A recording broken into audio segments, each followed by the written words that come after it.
Number 1 စိတ်ကောင်းထား Number 2စကားကိုပြည့်ကင်းအောင်ပြောကိုဒီလေးရောက်လုပ်တဲ့အခါမှာမဟုတ်တာတွေမလုပ်နဲ့တော့ဝရှောင်း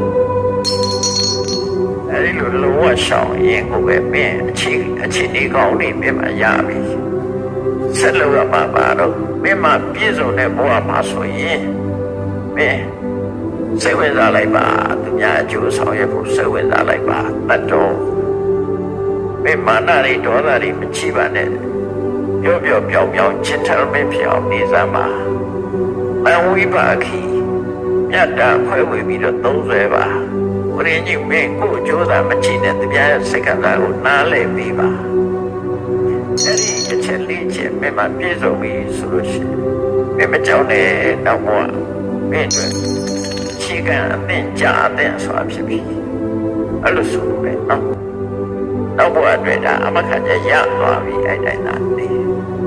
မကြောက်နဲ့ဒါဖះအမခံပေးတာဘဝအမခံပေးတာကြောက်စရာမလိုဘူးလို့ပြောတယ်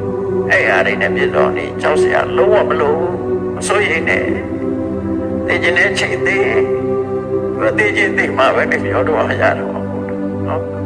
သိကျင်တဲ့ချိန်သေးငါဒါတွေရှိဖို့အရေးကြီးတယ်